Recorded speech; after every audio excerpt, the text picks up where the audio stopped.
Bonjour à tous et bienvenue pour ce troisième chapitre de l'histoire des rats. Donc, j'en suis à la fin de l'adolescence.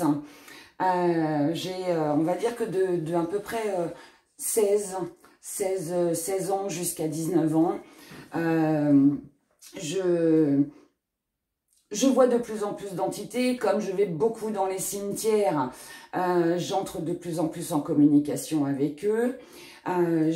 J'entends de plus en plus, je vois de plus en plus, j'ai de plus en plus de visions. Et c'est là qu'ont commencé en fait les espèces alors je vais pas dire chiffres, mais il y avait des chiffres aussi, mais surtout des lettres. Alors, pour ceux qui me suivent depuis déjà 2 ans, depuis l'ouverture de la chaîne, parce que je le dis un petit peu moins maintenant, mais c'est vrai qu'au début, j'avais tendance à dire, il y a des mots qui s'affichent devant moi. Et je suis toujours, ça me le fait toujours, et de plus en plus d'ailleurs. Et en fait, c'est à ce moment-là, en fait, dans cette période en tout cas, que j'ai commencé à avoir des mots qui s'affichaient. Alors sans carte, puisque je pratiquais pas du tout encore les cartes, mais j'avais juste, voilà, quand je me retrouvais face à quelqu'un, j'avais un mot qui s'affichait. Alors ça pouvait être danger, comme ça pouvait être amour, comme voilà, n'importe quoi. Après, là où c'était compliqué, en fait, c'est d'arriver à faire une phrase, c'est d'arriver à décrypter, on va dire ça comme ça, le message qu'il fallait que je transmette. En tout cas, c'est dans cette période que j'ai compris que j'avais des messages à transmettre aux autres. Et c'est aussi dans cette période où je me suis rapprochée de ma tante que j'appelle la sorcière. Alors, vous allez savoir pourquoi je l'appelle la sorcière. Mais ma tante, c'était quelqu'un qui faisait énormément les cartes. Et ma tante, déjà c'était une très jolie femme, très belle femme, et qui avait un don de voyance, mais impressionnant. Elle avait même pas, alors elle, c'était à l'époque, c'était le jeu de 32, c'était le jeu de tarot, voilà, tout simple, qui n'avait pas d'image comme aujourd'hui. Et ouais, elle tirait une carte et ça y est, elle vous déballait toute votre vie et tout ce qui allait arriver dans les 15 jours qui allaient venir, quoi. Elle était impressionnante. Et donc, je me rapproche de ma tante parce que moi, curieuse, hein, je suis toujours dans la curiosité. Et donc, je veux savoir, je veux comprendre ce qui m'arrive. Et je me dis peut-être que voilà, avec ma tante, comme avec maman, c'était un petit peu fermé. Mais en fait, j'ai tout compris à ce moment-là. Donc, ma tante qui passait souvent les soirées avec ma mère où il tirait les cartes, donc un jour je lui dis, est-ce que tu peux me les faire? Et donc j'observe, je regarde comment elle fait, comment elle interprète la carte, et donc je lui pose bien sûr des questions. Et bon, elle me répond, et en fait c'est dans cette soirée, cette fameuse soirée qu'on a fait toutes les trois, que là j'ai appris.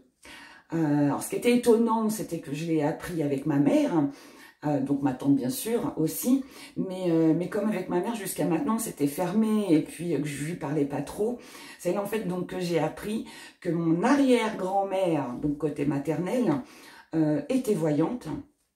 Ma grand-mère était voyante. Alors j'ai pas connu mon arrière-grand-mère, je n'ai pas non plus connu ma grand-mère maternelle. Elles sont, bon, mon arrière-grand-mère, c'est rare, mais quoi qu'aujourd'hui c'est plus facile. Mais ma grand-mère, je l'ai pas connue, elle est décédée quand j'étais encore qu'un bébé, quoi. Donc du coup voilà, donc du coup j'ai appris ça. Et en fait, donc ma tante, donc je dis c'est normal alors, arrière-grand-mère, grand-mère, ma tante. Et pourquoi pas ma mère, mais ma mère aussi, en fait. Ma mère aussi a des dons de voyance et elle voit très bien, sauf que ma maman en fait, elle a une trouille, hein, mais elle a une trouille de ça et en fait, elle en a peur. Alors, après, ma mère, juste pour faire une petite aparté, ma mère a failli être bonne sœur. Mais bon, elle a été tentée par mon papa. C'est pour ça que je suis là aujourd'hui. Elle a succombé à la tentation. Mais bon, mais en fait, je pense que par rapport en fait à l'enseignement qu'elle a reçu lorsqu'elle était au couvent chez les bonnes sœurs, tout ça, c'était un peu diabolique, c'était un peu représenté comme ça. Donc du coup, elle s'est fermée en fait là-dessus. Et je pense aussi qu'elle a pendant très très longtemps, pendant des années, elle a repoussé, elle a refusé en fait ce don. Donc c'est pour ça aussi que je pense qu'elle avait peur pour moi et qu'elle me disait non, tu ne vois pas, c'est des histoires. Parce qu'en fait, je pense que quelque part, elle essayait juste de me... Enfin, aujourd'hui, je le sais, je dis quelque part, mais non, aujourd'hui, je le sais. Mais c'était une forme de protection, voilà. Et donc, c'est donc, donc à cette période-là donc que j'ai appris tout ça. Ensuite, comment? Alors, il y a eu un événement, c'est que plus ça allait et plus ma tante est devenue triste, est devenue aigrie. Tout ce qu'elle voyait commençait à être sombre. Elle ne voyait plus les jolies choses. Elle ne voyait que les accidents. Elle voyait la mort. Elle voyait tout ce qui pouvait être négatif en fait. Les problèmes d'argent, les disputes dans la famille, avec sa voisine. Enfin, vous voyez vraiment que tout ce qu'elle disait, ce n'était que ça, que ça, que ça. Et en fait, j'ai compris, mais des années après, parce que des années après, en fait, j'ai su qu'elle avait fait des rituels. Et d'où le titre de ma vidéo, parce que en fait, c'est à partir de là que je l'appelais la sorcière, parce qu'en fait, après, c'est pas méchant, mais je l'appelais la sorcière parce que pour moi, elle ne voyait que des choses mauvaises. Et donc, bien sûr, je me suis éloignée de ma tata. Et puis bon, aujourd'hui, je ne la vois plus depuis très très longtemps. Parce que malheureusement pour elle, voilà, elle n'est jamais revenue dans la lumière, comme on dit. Et donc tout ça pour vous parler en fait des rituels. Parce que les rituels, j'en ai pratiqué, j'en pratique encore. Mais il y en a un, enfin maintenant je les pratique différemment, on va dire. En tout cas, j'ai une autre vision sur les choses. Rituel, j'en ai fait, j'en ai payé. J'ai payé pour ça, les 3 retours de bâton, comme on appelle ça. Et j'en ai aussi été victime. Donc, dans cette vidéo, en fait, je voudrais passer plein de messages. Parce que alors, moi, dans mes services, à part des guidances, je propose de faire des rituels pour les personnes. Alors, j'aimerais passer un message à toutes les personnes qui viennent vers moi et qui me demandent ce genre de rituel. Alors, déjà, sachez que au moins sur 20 demandes, j'en accepte une. Alors, c'est pas que je ne veux pas faire, c'est que je connais les dangers d'un rituel et je ne veux pas me mettre en danger et vous mettre en danger. Parce que beaucoup de gens prennent les rituels comme une solution à tout problème. Un rituel, c'est dangereux, restera toujours dangereux. Alors, évidemment, je vais vous expliquer la différence entre les petits rituels que je vous ai présentés sur ma chaîne et puis le vrai rituel, parce que ça aussi, ça m'avait fait rire, parce que quand j'avais eu dans les commentaires des gens qui me disaient que c'était maléfique, que les rituels, voilà, que j'allais me porter, que ça allait m'apporter le malheur. Alors, chère madame, cher monsieur, vous qui m'avez un jour écrit ça, sachez que, oh mon Dieu, que non.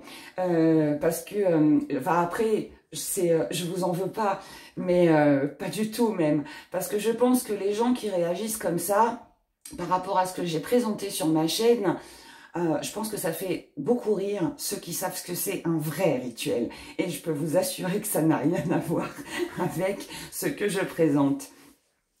Il ne faut pas confondre un rituel avec l'incantation, avec le cercle de protection, avec des aiguilles, avec... Enfin, je vais pas vous dire tout ce qu'il y a à faire.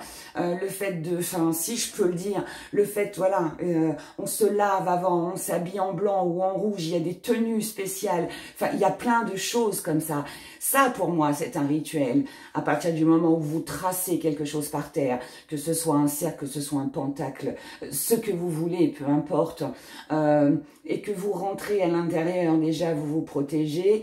Je suis pas certaine, au vu de mon expérience et de ce que j'ai vu, voilà, enfin ce que j'ai vu, non, mais ce que j'ai appris avec ma tante, que forcément ça vous protège vraiment. Moi je pense qu'un rituel doit être fait dans la bienveillance. Quand on fait un rituel, pour moi c'est comme une prière. Enfin en tout cas moi, hein, c'est mon avis personnel, d'accord. Quand je demande quelque chose, quand je prie Marie, quand je prie Jésus, quand je prie les archanges, enfin, qui vous voulez, quand vous priez parce que vous demandez à ce qu'on vous soigne, vous demandez de l'aide, vous demandez, voilà, à soulager vos douleurs, vos peines de cœur, enfin, peu importe quoi, vous priez en fonction de ce que vous avez besoin. Une prière, elle est entendue ou pas, un rituel sera forcément entendu. Mais les conséquences derrière sont très grandes. J'ai fait un jour un rituel, un très grand rituel, pas ce que je présente encore une fois sur ma chaîne. Je vais vous expliquer pour que ce soit plus clair pour vous. J'ai fait un rituel, à ce moment-là, j'avais une boutique. J'avais une boutique qui marchait, j'avais une boutique ésotérique, donc je vendais des pierres, je vendais tout ce qui avait attrait en fait avec l'ésotérisme. Et il y avait autant des chapelets que tout ce qui était herbes, encens, etc., etc. Cette boutique, elle marchait du tonnerre. Mais elle marchait, mais vraiment très bien. Je vivais très bien et j'étais vraiment très bien. Et puis, pourquoi, pour qui, je ne sais pas. Au bout de 3 ans, je me suis dit, j'aimerais bien quand même encore plus. La tentation, c'est ce que je vous expliquais un petit peu dans la vidéo du chapitre numéro 2, où on est toujours à un moment donné, à partir du moment où vous avez une ouverture sur ce monde, il y a toujours un moment dans votre vie où vous serez remis dans la tentation. Chose qui m'est arrivée à ce moment-là. Donc, tenter d'en vouloir encore plus, honnêtement, c'était pas quelque chose de nécessaire. Parce que ça allait. Et je l'ai quand même fait, parce que je voulais que ça continue, je voulais que ça dure dans le temps, et j'en voulais encore plus. Donc, chose que j'ai faite, donc j'ai fait un rituel, mais pas encore une fois les rituels que j'ai présentés sur ma chaîne. Là, j'ai fait vraiment un grand rituel. Et ce rituel, je l'ai payé très cher. Je l'ai payé très cher. D'en vouloir de trop et d'en vouloir à l'excès et d'avoir fait une demande qui finalement n'avait pas lieu d'être, c'est ce que j'appelle les trois retours de bâton. Ces 3 retours de bâton, ils sont alors toujours par 3 déjà. Ensuite, sachez que alors, ils peuvent être sur 3 heures, ils peuvent être sur 3 jours, ils peuvent être sur 3 semaines, ils peuvent être sur 3 ans. Ils peuvent aussi, dans certains cas, dans des vraiment, mais là on va aller à l'extrême, mais aller aussi jusqu'à 3 générations. Donc c'est pour vous dire l'impact quand même et l'importance. Alors, j'ai pas connu honnêtement hein, de cas comme ça, mais en tout cas, moi, je l'ai payé pendant 3 ans. Après ce rituel, ma boutique, l'année qui a suivi, alors bien sûr que sur le début, parce qu'il faut quand même que je le dise, le rituel a très bien fonctionné. J'ai doublé mon chiffre d'affaires, évidemment, j'ai doublé mon salaire, j'ai doublé aussi le nombre de clients. Enfin bref, tout ce que j'avais demandé est arrivé. Et il y a eu, je crois, une période comme ça de 6 mois, 8 mois. Je me souviens plus très bien, mais bon, de toute façon, l'année qui a suivi, voilà, elle a été comme ça. Et en fin d'année, là, par contre, les retours de bâton ont commencé. Et là, alors, pour des raisons encore autres qui n'avaient rien à voir avec la boutique, il a fallu que je cesse mon activité. Donc, je n'ai pas ouvert ma boutique pendant presque 1 an, parce que je ne pouvais plus. Et du coup, évidemment, perte de clientèle, Pendant un an, j'ai continué à payer loyer, facture, hein, etc., etc. Sauf qu'il n'y avait plus d'argent qui rentrait, donc la trésorerie, elle a, elle a fait chute libre. Et puis quand j'ai réouvert la boutique, pardon, et bien là est arrivé le fait que comme là, il fallait que je réinvestisse, et plus de trésorerie, ou en tout cas très peu et pas assez. La clientèle n'était plus là. Et puis, il a fallu que je reparte à zéro, sauf qu'en fait, je ne suis jamais repartie à zéro. Ayant un bail commercial, il a fallu que j'aille jusqu'au bout de cette 6e année. Et en fait, pendant 3 ans, j'ai super galéré, en fait. Et puis, la boutique a coulé. Donc vous voyez, en fait, c'est pour vous dire que je vous explique ça parce que je l'ai vécu, parce que j'ai eu aussi l'exemple de personnes qui étaient dans ce cas-là, parce qu'à la boutique, on venait aussi beaucoup me voir pour justement dégager des personnes, rompre le sort, on va dire. Donc, du coup, moi, je disais toujours aux gens, on pourra rompre, mais c'est vous qui l'avez fait. Donc, tant que les retours de bâton, vous ne les aurez pas reçus, c'est mort, c'est mort. Voilà, vous avez demandé quelque chose qui n'était pas nécessaire. Donc maintenant, si je dois faire un rituel, je fais très attention. Et c'est pour ça aussi que je refuse beaucoup de demandes quand les gens me demandent de faire des rituels si elles ne sont pas vraiment dans la nécessité. Ensuite, j'en ai été victime. Alors, j'ai été victime, alors là, c'était un rituel d'amour, donc un chéri qui avait complètement craqué pour moi. Bon, moi, je ressentais rien, et puis voilà, c'est comme ça se commande pas. Et en fait, il a fait un rituel. Alors, ce qui est assez étrange, c'est que moi, je m'en suis pas aperçue. Je m'en suis pas du tout aperçue, et en fait, c'est mon entourage. Alors, en fait, pour vous expliquer, je côtoie donc cet homme. Je côtoie cet homme, on reste un petit bout de temps ensemble, et puis au bout d'un moment, bon, je me dis ça sert à rien, il n'y a pas le battement de cœur, donc stop, j'arrête. Et donc, je laisse tomber la relation. Cet ami, au bout de 15 jours, je ressentais, donc on n'avait plus de contact, hein, plus rien, on ne se voyait plus. Au bout de 15 jours, je ressentais l'envie de l'appeler. Je recommençais à penser à lui. Et c'était étrange parce que en fait, j'avais comme un sentiment de regret, de culpabilité de l'avoir laissé, alors que je savais en même temps que c'était pas quelqu'un qui était fait pour moi, en tout cas que moi, voilà, il y avait rien qui m'avait attiré chez cet homme-là, voilà, à part le physique, mais tout le reste n'allait pas. Et en fait, donc j'en parle avec une de mes amies, à l'époque, enfin à l'époque, j'ai toujours d'ailleurs, mais j'en parle, elle me dit, t'es sûre que ça va, parce que il y a 15 jours, voilà, tu me disais non, non, non, non, non, puis aujourd'hui, c'est presque, voilà, t'as des regrets. Je dis, je sais pas, elle me dit non, ne l'appelle pas, bon, ok. Et puis en fait, je l'ai rappelé. Je l'ai rappelé, on s'est revus, et 24 heures après, il rendait son appartement, et ça je peux vous jurer sur la tête de mes enfants que c'est vrai, il rend son appartement et il vient vivre chez moi.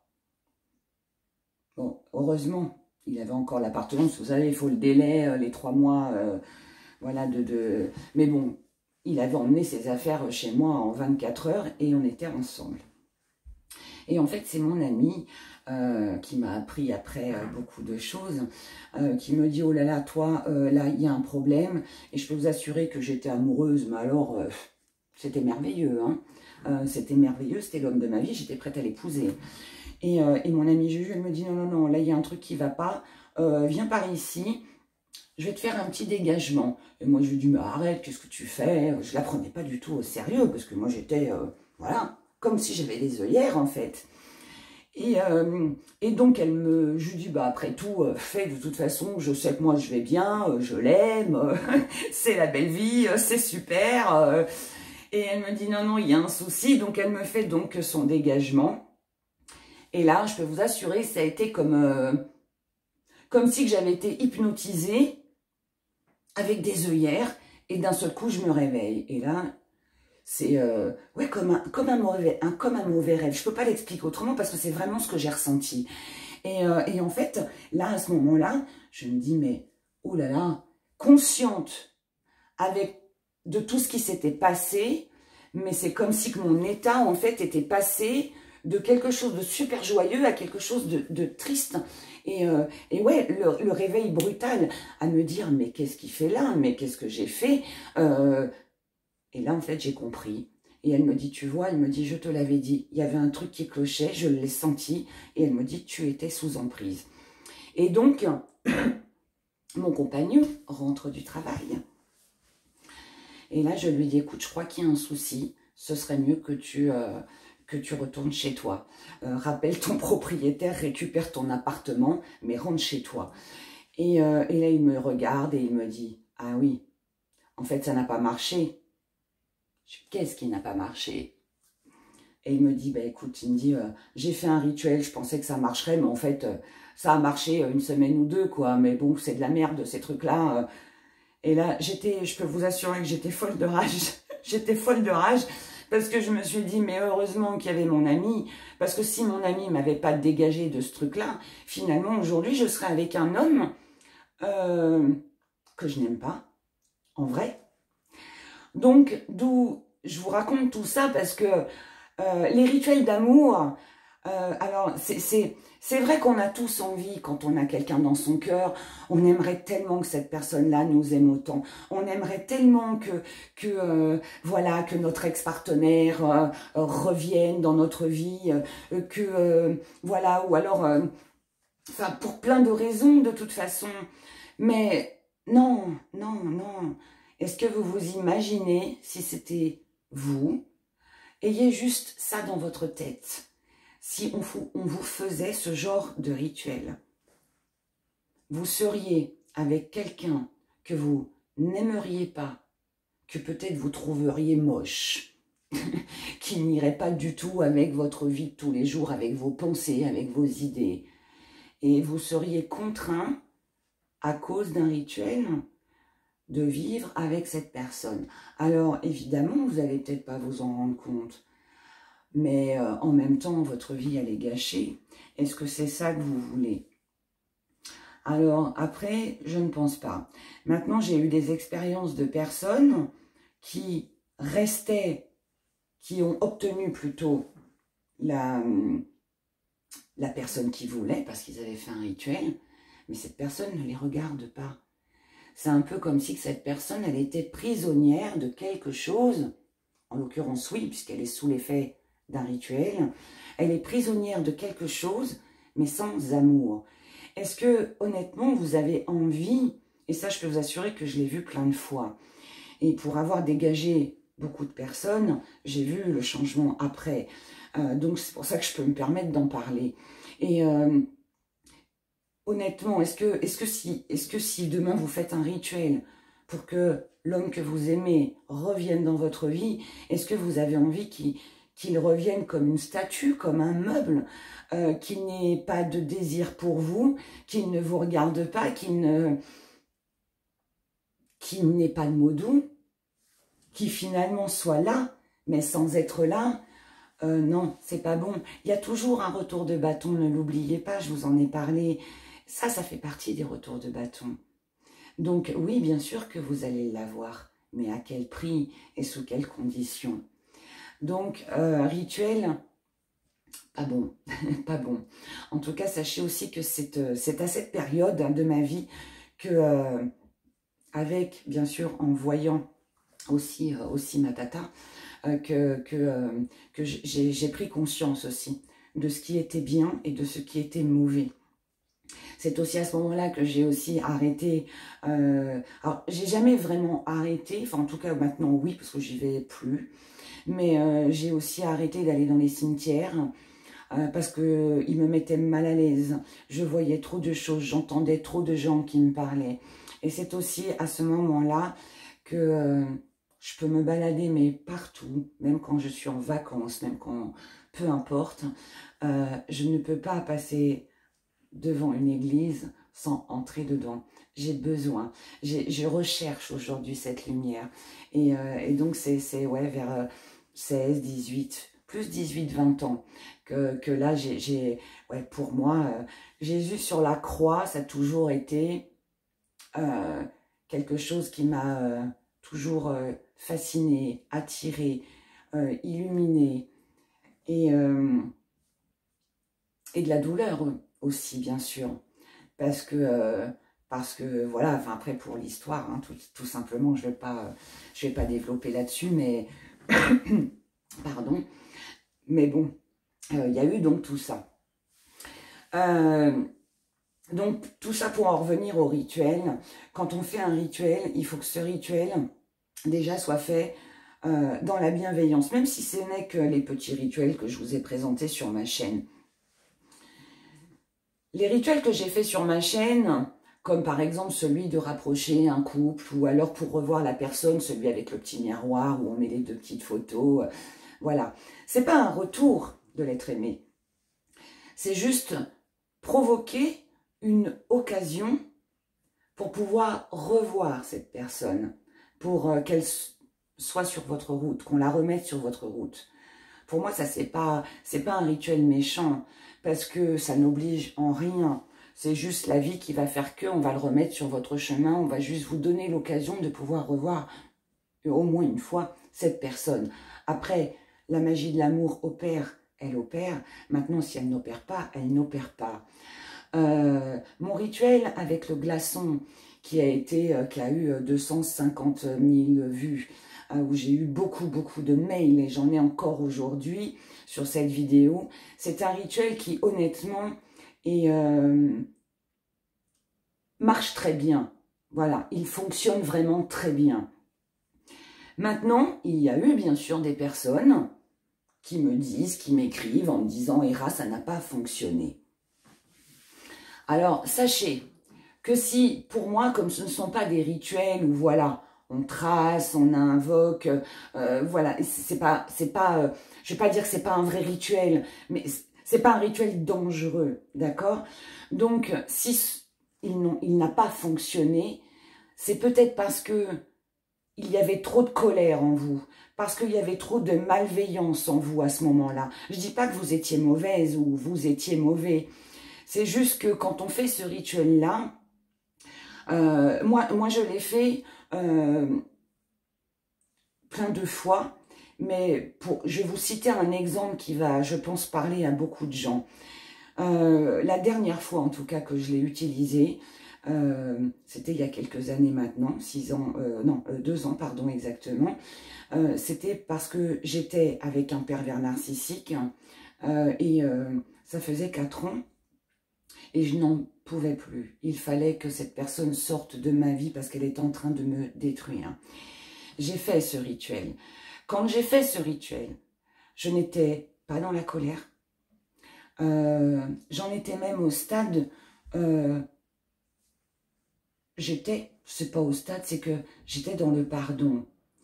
Parce que finalement, c'est pas de sa faute s'il est comme ça, c'est pas de sa faute, c'est reconnu comme une maladie finalement, s'il éprouve rien et qu'il n'a pas de sentiments et qu'il y a tout ce qui engendre, plein de choses derrière le pervers narcissique.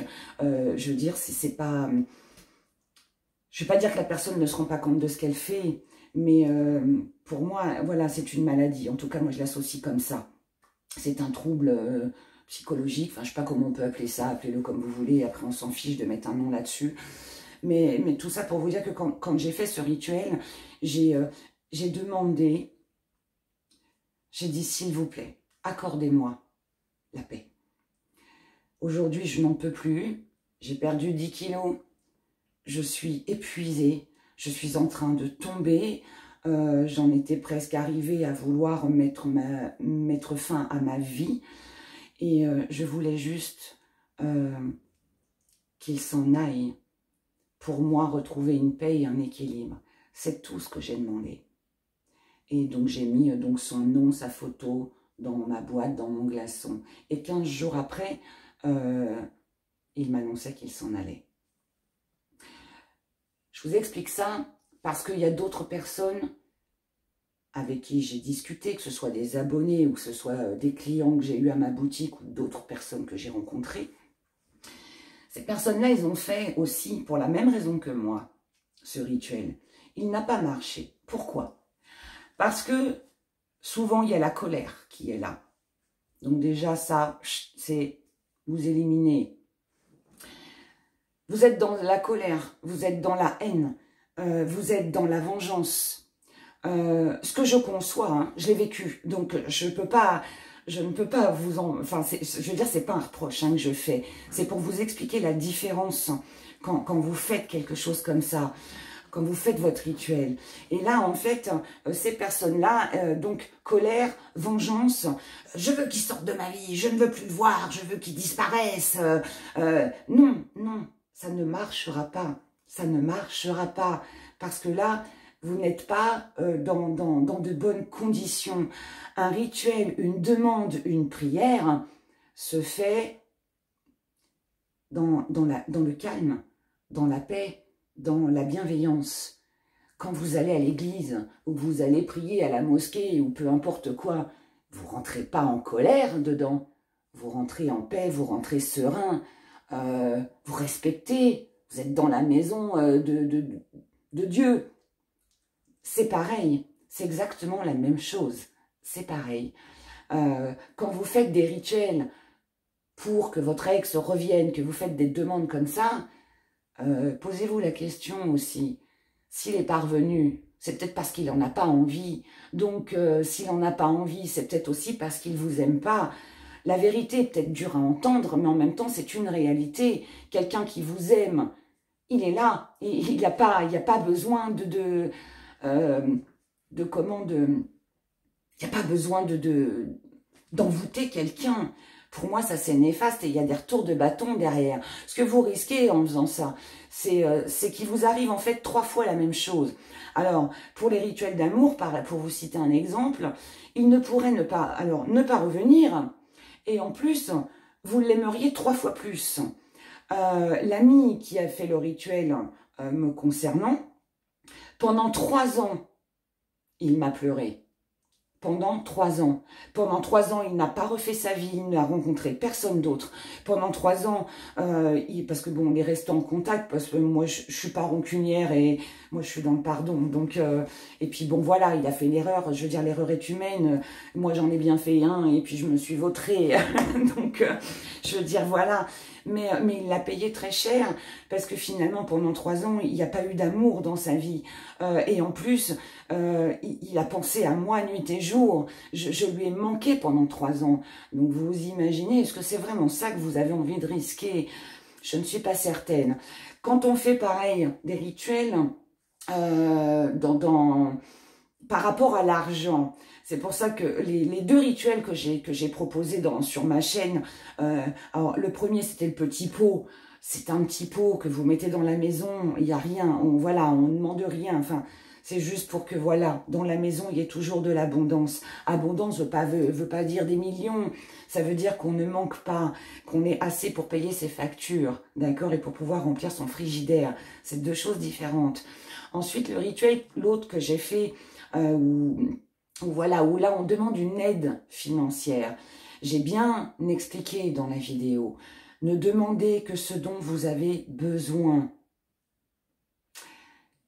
Si vous avez besoin de 200 €, de 700 € pour payer votre facture d'électricité ou je ne sais quoi, ne demandez uniquement ce que vous avez besoin.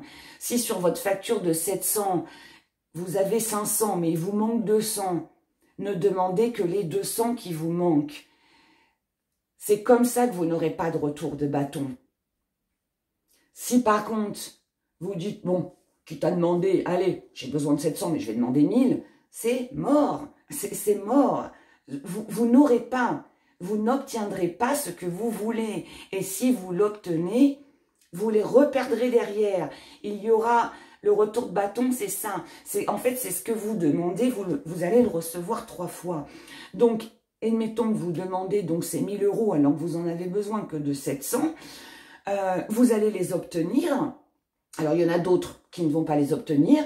Et puis, ceux qui vont l'obtenir, comme ils ont demandé plus, eh bien, en fait, sachez que 3 fois de suite, on vous reprendra ce qu'on vous a donné. Donc, quand on a compris, en fait, comment ça fonctionnait, waouh, je peux vous dire qu'avant de faire un rituel, on tournicote plus d'une fois les choses dans sa tête, on réfléchit bien, voilà, et donc voilà, je vous dis, pour l'avoir fait, en avoir payé le prix, et pour en avoir été victime, je sais de quoi je parle, je vous assure. Et donc voilà, et puis après, il y a des gens qui, comme ma tante, qui ont fait ça, qui ont eu les retours de bâton, et puis qui n'ont pas été après dans la prière, qui n'ont pas été dans la lumière, et qui finalement ne sont jamais, je dirais, revenus. Voilà, parce que il y a aussi certains dangers comme ça. À partir du moment où on vous accorde ce que vous avez demandé, vous en voulez encore plus. Pas pour tout le monde, puisque moi je l'ai compris et je ne l'ai pas fait. Et Dieu merci. Et il y a des gens qui pensent comme moi. Mais il y en a d'autres qui restent dans ce côté sombre. Et je pense que voilà, je pense que ma tata, c'est dommage, parce que finalement, aujourd'hui, elle est seule. Aujourd'hui, la famille ne lui parle plus. Aujourd'hui, elle est aigrie. Elle n'a eu que des galères dans sa vie.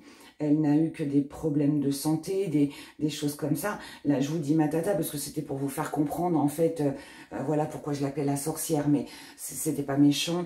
Elle le sait de toute façon. Parce qu'on en a rigolé plus d'une fois, elle et moi. Mais il n'y a pas que ma tante.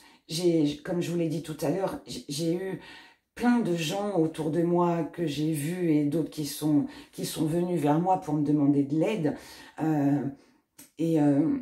Ouais, et là après, à part des dégagements, et puis, mais c'est long. Sachez que c'est long. Sachez que c'est très long. C'est pas quelque chose qui se fait comme ça. C'est voilà. Donc voilà pour ce 3e chapitre. Et puis, écoutez, merci beaucoup à vous tous pour les merveilleux commentaires que vous me mettez tous, parce que franchement, ils sont géniaux. Alors, par contre, aussi un petit message, parce que je reçois aussi beaucoup de mails. La semaine dernière, j'ai dû en recevoir à peu près 80.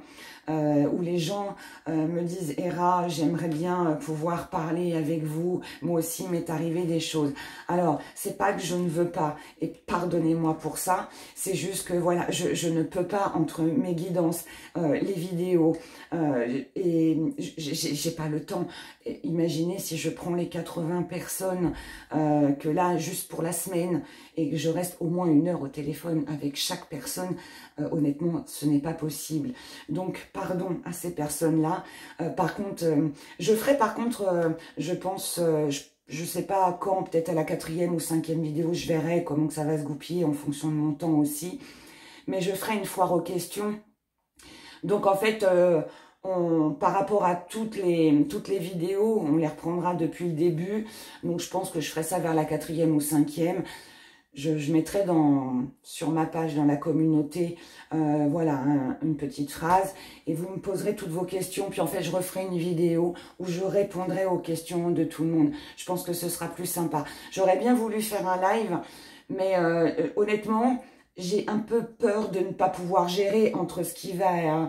les lectures, avec ce qui va défiler, les gens qui posent des questions, surtout si on est nombreux, si vous êtes nombreux, et puis en même temps répondre, et j'ai peur de passer à côté de personnes qui ont des questions peut-être très importantes, donc je préfère le faire comme ça, ce sera mieux pour tout le monde. Voilà, donc j'en reste là. Et bien écoutez, je vous retrouve la semaine prochaine pour les énergies, pour les signes astrologiques du mois d'octobre. Et puis bien sûr, à dimanche prochain. Bye bye. Au revoir.